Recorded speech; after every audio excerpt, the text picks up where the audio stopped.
with local celebrity host Steve-O. Sit back each week while Steve-O educates you with live in-studio experts, such as lawyers, doctors, home improvement, and financial experts in their field.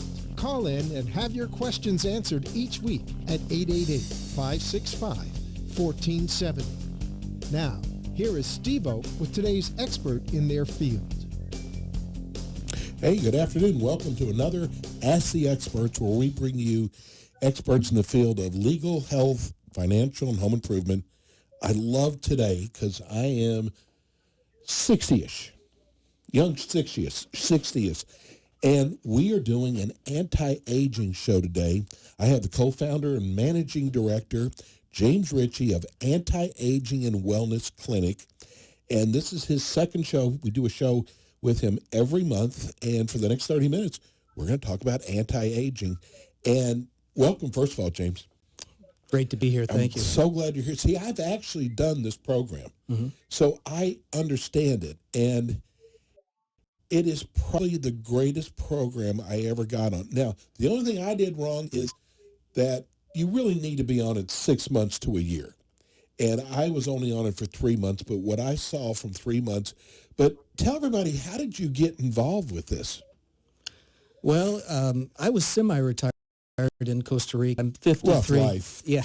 Right. Hot water's horrible there. And just because I was involved with anti-aging for about 24 years from my own personal research, I come out of the telecommunications industry, studied anti-aging. My father was 48 years of age when he had his first heart attack. So that drove me to just do as much research, because I learned when he had his heart attack that even though we were dealing with some of the best considered the best medical professionals in the Chicagoland area, that some of the information we were getting is not what we wanted to hear, in particular about the longevity in life that he might have being a 48-year-old individual back in 1989 that suffered a heart attack in the hospital. You know, I wanted to ask you today because there's some new figures coming out. It was getting to the average age was going up and up, but now it's starting to come down. Yeah, I think this might be the first. When I read that. This might be the first time in human history that we've seen longevity actually decline a bit. Why do you think it is? Well, I think that anybody that's over the age of 40 right now, or 50 even, we were introduced. It was the 60s generation, 70s generation. That's when we really got an onslaught of processed foods, and I love to talk a little bit about the history, but I don't want to go too far down that path. But I do want to mention, out of World War II, we needed to engineer foods that were very lightweight, that were packaged, that would have a long shelf life, so that we could send that economically to the GIs that were fighting in Europe and the Pacific. So because of that, a lot of technologies were developed. So when our generation started to grow up, we had, we'd go in, we'd see cookies in a box, we'd see rice in a box, everything was in a box. It would last on the shelf. And besides that, we've seen a fast food industry that's grown. So yes. Even though, statistically 80% of the people think they eat relatively healthy, we're really eating about, overabundance of processed foods, too much, in my opinion, meat and dairy, and all of that's, it just leads to chronic disease, and we're seeing an epidemic of chronic diseases. Well, I know that working out is important too, but a lot of people, I myself, have gotten so lazy because we sit in front of the computer all day. Look, even kids nowadays, we used to have parks and sidewalks. They don't have that anymore. But I think as a society, we have gotten lazier, which definitely, but I also know that food is 80% of it, though, too. Very important. Yeah, I believe it's, we've done some research. In particular, there's a Dr. Esselstyn out of the Cleveland Clinic. He's been doing, heart reversal type research and blood pressure reversal, things like that. And what he determined is he put people on the diet and didn't require them to do any exercise. So he learned from his research that exercise actually plays a much smaller component than the diet component. And in fact, there's been some other research studies that I don't have the information just off the top of my head, but in a sense, what they showed is that, if you just modify your diet to the proper diet, it's like doing, 15 hours of exercise a week in some cases. You know what? I used to tell, just if you can just walk, Right. you don't have to even go to the gym, but the diet was the most important thing.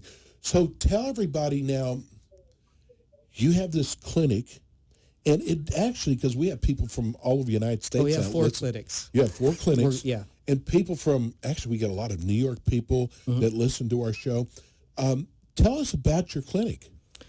Well, the clinic is in medical tourism destinations. We're in the number 5 medical tourist destination in the world, which is Costa Rica.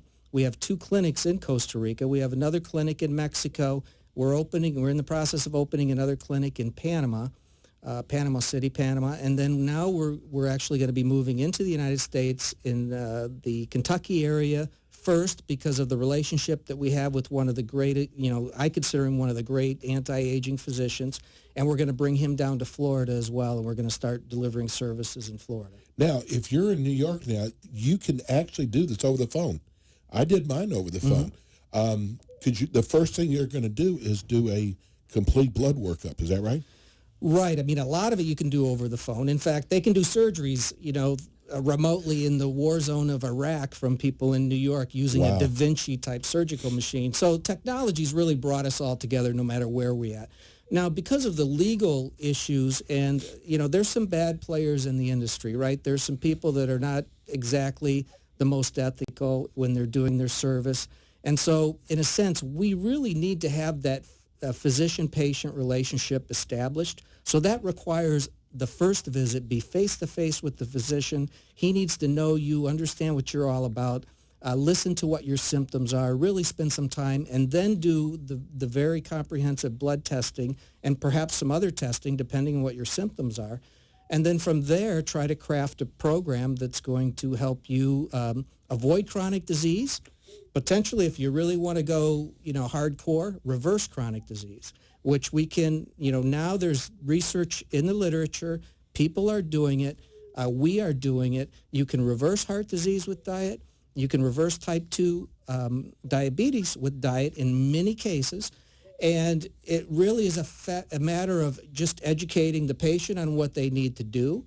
And then what we can do also is add a lot of the anti-aging modalities, which can be bioidentical hormone replacement therapy, supplementation, to actually hit this kind of attack it from various angles to where we can get a much better result in patients sooner.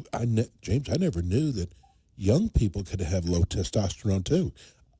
I thought it was someone who had to be older, right? But that's not true. Well, anymore, like I said, we've grown up in the newer generation, and the newer generation, more access to processed foods. Every generation, I think, is eating worse. We have an obesity problem in this country, 7% overweight and obese. That high. Yeah, and never before in our history, probably the history of the world, have children now they have an obesity problem, and it's getting worse. That's what I hear. So as you mentioned, it's got to do with the sedentary lifestyle, too many video games, not getting it out enough. And also what happens with that is, like we said, the food's a big component. When you're not getting outdoors, I remember when I was a kid, I was outdoors, especially when school was out, 7 o'clock in the morning until 7, 8 o'clock at night. Exactly. And, my parents had to come find me. Nowadays, a lot of children are spending a large percentage of their childhood inside the house. Inside. I know. It's really sad. So can you walk us through the program once someone contacts you? Sure. Where do you go from there? Well, once they contact us, we kind of explain, what the whole thing is about. Because a lot of people, they just think, okay, I want to get bioidentical hormone replacement therapy, maybe a little bit of nutrition. They don't really understand. Others understand a little bit more. So we try to give them as much information as possible so there's no surprises once they launch into the program. We schedule a visit for them to come and meet with the doctor. Sometimes we'll do the blood test ahead of time for certain individuals, because a lot of times insurance will cover a portion of that blood test. That's interesting. Or a lot of the blood testing. So in that sense, they can save a few $100s here or there for that. And then they'll meet with the doctor. The doctor will sit there and look at their blood work in front of them. He's going to list, they fill out a questionnaire. Usually it's a very detailed questionnaire. What's your family history? Have you ever had any of these types of problems, any surgeries? We've all kind of done that when we've walked into a clinic. And then the doctor kind of takes all of that and tries to, put two and two together and diagnose what's really going on with you. The blood work really tells you a lot, doesn't it? Well, it could point out some obvious things. Blood work cannot do it 100%, but what it can do is sometimes you might get a patient in that's not telling the whole truth to you, because they may have some incentives to try to get medicated when they may not need it. So through that conversation that you're going to have with the patient, you're going to find out a little bit more about what's driving the whole thing. And the blood test definitely help confirm it. So you talked about there's some clinics out there that aren't, I don't know how on the up and up. I mean, they get you to do more things than maybe you really need. But why is your clinic?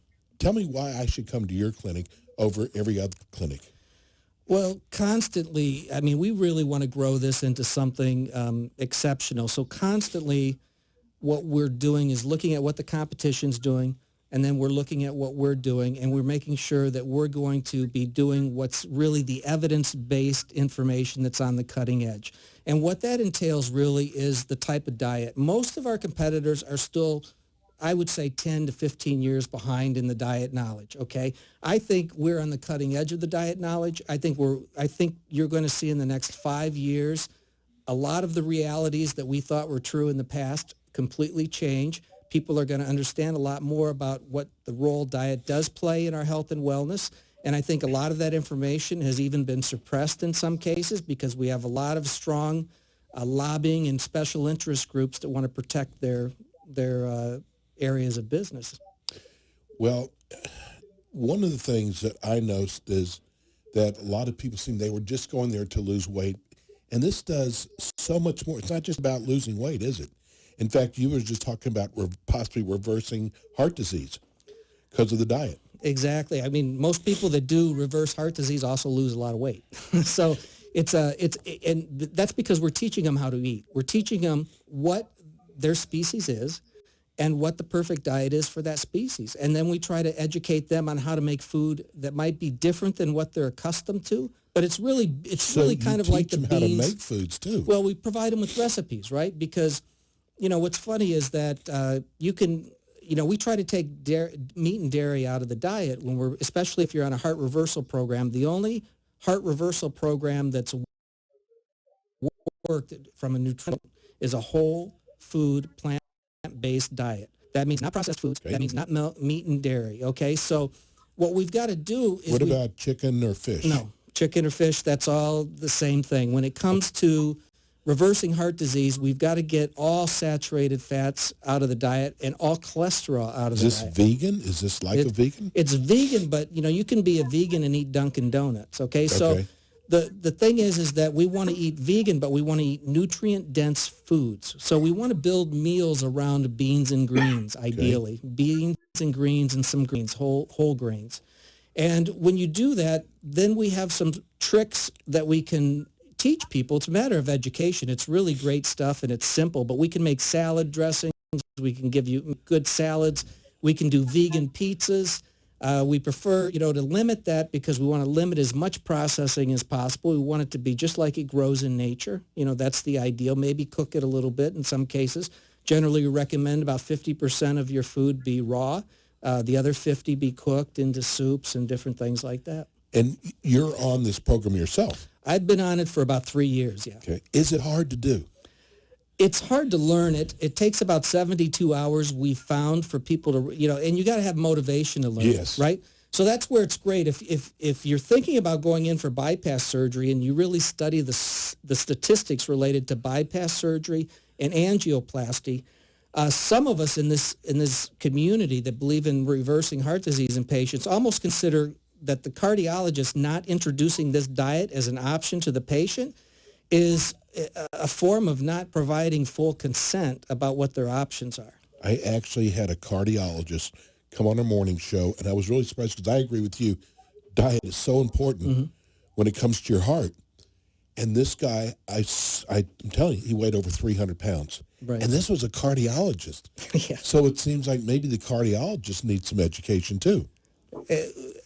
doctors die young, they say. Yeah. You know, and a lot of it is because they're very busy. They have a very stressful life. They don't have a lot of extra time, so they're not taking the extra steps. And really, we know this now because we have an epidemic. I mean, our two leading killers are cancer and heart disease. It's all related to lifestyle, almost all of it. I don't want to say 100%, but I would say probably 90-95%, because we know in certain populations around the world that eat predominantly a whole food, plant-based diet, don't have these types of problems. Well, we're going to go to break. Give everybody your website address. Okay, I encourage everybody to go read our blogs. Website. Yeah, www.antiagecr.com, www.antiagecr.com. Go there, read the blogs, learn what you can do. And how can they reach you by phone? Well, there's an 800 number on the website. Because we have so many clinics, I don't keep track of all the 800 numbers. Okay. So just go to the website. Just go to the website. Everything's on there. Exactly. We're going to go to break right now. When we come back, I want to talk about cholesterol when we come back. Okay, excellent. We'll be right back. Thank you. When it comes to age management, the name you can trust is AAI Rejuvenation Clinic. Their daily reviews rate them the highest in South Florida. AAI Rejuvenation Clinic is here to provide new and unique information about testosterone therapy that will further enlighten you. Increasing your testosterone helps you perform better.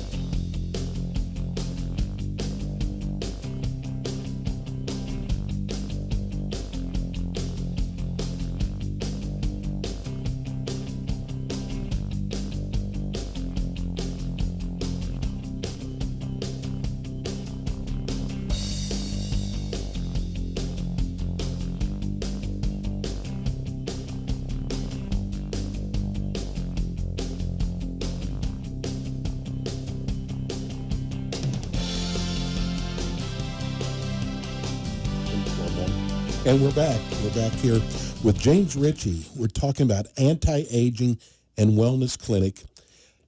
This is very dear to my heart because I've actually tried the program and it definitely works.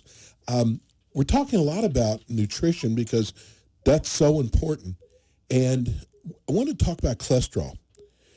What do you recommend when you come to fighting cholesterol? Well, I look at it like there's two things going on right now. There's consensus-based medicine, which is kind of like following what the consensus is among the medical community, the mainstream medical community.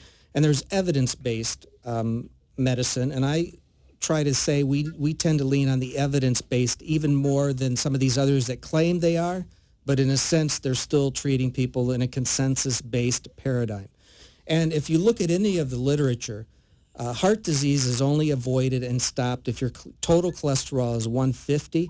And generally, we like to see the LDL, which is the oxidized cholesterol, to be 70 or below, even lower than that. The lower, the better with the LDL, because that's the cholesterol that gets oxidized. And when that cholesterol gets oxidized, it actually builds sharp crystals. And what those sharp crystals can do is puncture through the plaque. And because we have blood pressure, when something punctures through a plaque buildup in our heart, the blood pressure, the flow of the blood, rips that open. When it rips that open, that's going to then coagulate because you're going to send healing factors there, okay? And everything's going to coagulate. It's going to make a blood clot, and then you're going to have a heart attack event.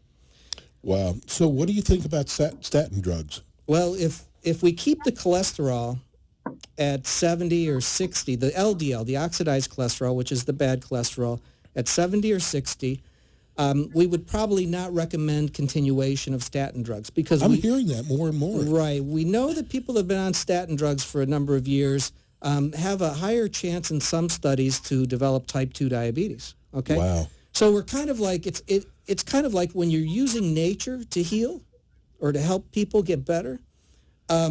It works so much better than when you use a pharmaceutical medication and try to make them better. So if you try to drive down cholesterol just with statins, a lot of the studies that come out don't really show a major benefit. I mean, if you've already had a heart attack and they start giving you statins, I mean, we would recommend that. We definitely recommend it in people that are unwilling to move to the diet to try to control the cholesterol, like the mainstream medical community. But we really strongly want to educate them in that to let them know, because many of them don't, diet can really take this and whip it. I mean, Dr. Esselstyn, one of the guys that did the original studies back in the 80s and 90s, I mean, he said this is a paper tiger, and it really is. If people are educated on what to eat, they can totally take control of it, and it happens much faster than people realize. Even if you've had heart disease and you're 60 years old, 70 years old, or even older, they're seeing that they can actually stop it in about 3 months to where they pull you out of the danger zone, okay? And the way they can pull you out of the danger zone, is because they're giving you the diet, if you're following the rules of the diet, and with statin drugs, they can get that oxidized cholesterol so it's not oxidized. It starts to get down to about 70 milliliters or milligrams per deciliter or lower. And once it's there, we know it's not oxidized and sharp, and it's less likely to break open a plaque. What about vitamin C? Does that help heart disease? Well, vitamin C is interesting. Linus Pauling was a two-time Nobel Peace Prize winner. He won his first one in chemistry. And back in the 90s, late 80s, early 90s, he came up with this concept where he looked at every animal on the planet, and there's certain animals that synthesize their own vitamin C, so that just naturally their body synthesizes it. Primates, the higher-end primates like ourselves and gorillas, we lost that gene way back, probably millions of years or hundreds of thousands of years, okay? We lost that gene to synthesize our own vitamin C. So we have to eat to get the vitamin C. But whether an animal synthesizes their own vitamin C, or if we look at primates in the wild eating the vitamin C, or eating foods that have the vitamin C in it, we notice that they get usually around 8 grams a day, if not higher. It's around 8. It could be 13 grams a day. It could be 5 grams a day. But typically in a well-rounded diet for a wild primate, or even other animals, for example, I believe a pig will synthesize their own vitamin C, and it will be like 8 grams a day that they'll synthesize in their body. Wow. So when he looked at every species on the planet, Linus Pauling determined that everybody had around 8 grams of vitamin C a day, so he started saying human beings should be taking much more in their diet and in supplementation, because the RDA, the recommended daily allowance, is only around 60 milligrams of vitamin C a day. 60 milligrams of vitamin C is not even 1 gram, okay? So how does hormone replacement then help heart disease? Well, what we do is we use niacin, okay? When we look at cholesterol, we have the LDL cholesterol, which is the bad cholesterol, the oxidized cholesterol, and then we have HDL cholesterol. HDL cholesterol is the good cholesterol, and that's the cholesterol that we kind of look at like the mop-up crew. Okay. That cholesterol, when it circulates through your bloodstream, it cleans up the excess cholesterol, which would become oxidized otherwise. So if you drive up HDL cholesterol, you can help clean up. It's like putting more cleaning people in there to clean up the oxidized cholesterol. And so with niacin, which is a supplement, they've actually done some studies, and they've seen significant increase in HDL. So that means you're cleaning more. And so we want to lower the LDL with diet, increase it with niacin. Now, where hormone replacement comes in is we know risk factor is for heart disease and heart attacks based on data collected by the Framingham Heart Study is closely correlated to body composition. And if there's one thing hormone replacement can do for people that are following a good diet and doing exercise and on hormone replacement therapy, is body composition transformation. For example, the great Rudman study on HGH showed that men from 61 years of age to 81 years of age that were in the study that took HGH for 6 months lost 14.4% body fat and gained 8.8% body mass. So more That's muscle, amazing. less fat.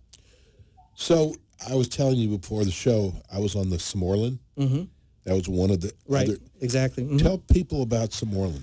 Well, what happened with human growth hormone in the United States is that we got fear-mongering. We had athletes in the early or mid-'90s or whatever that began doping and abusing it. And so this got bundled in with anabolic steroids, and Congress passed some very strict laws. So it's very difficult for many people to get human growth hormone prescribed, even though they may have true deficiencies. In fact, some research is showing 50% of the people, because we live on the standard American diet, which isn't that healthy. We are 67 to 70% overweight and obese, that means our hormones are not operating efficiently, right? So it's even that much harder for people to get in shape as they get older, much harder than it would have been in past generations. So with Sermorelin, the way it works is it stimulates the growth hormone releasing hormone in the pituitary. So your pituitary gland is what is going to produce human growth hormone. But it has a stimulator that triggers it. It's a big feedback mechanism, almost like a transistor in a radio product. I mean, you feed it in and it amplifies the end result to be human growth hormone. So Sermorelin, what it will do is it will push the pituitary gland. I think of it like a horse and buggy. You're taking a whip and you're whipping the pituitary gland, signaling it to produce more HGH. What we generally find is that Sermorelin gives very subpar results in most people because the reason their HGH is low is because their pituitary gland isn't functioning that well to begin with. So if we just try to beat it harder, and it's an old horse and it's not ready to run, it's not going to win the Kentucky Derby. Now, believe it or not, we've got less than 2 minutes. Give everybody just an idea on cost. Okay, well, for about $3,000, you can get into a 6-month program. It's about $29.95, and what we're going to do is give you nutritional That's for 3 months. No, that's 6 months. 6 months. 6 months, and what that's going to do is going to be the basic hormone replacement therapy. It's going to be nutrition, and again, we've got to test and make sure people need it. You just don't come in. It's not 7-Eleven. Right. You don't come in and get your hormone therapy, but. By and large, a lot of people will have deficiencies. We're gonna study those deficiencies. We're gonna optimize those deficiencies to upper physiological levels. And so for $3,000, you can look at about a 6-month program with that, and then get the coaching for the exercise and the nutrition on top of it through telemedicine. So once we establish the physician-patient relationship, we're going to be coaching them over time with more interactivity between the physician through that time, like on weekly visits, and the nutritionist and a wellness coach. Okay. Wow. You give out a lot of educational information. Just the diet part alone. It's a revolutionary approach to healthcare. And the price really isn't bad. I mean, that's for 6 months.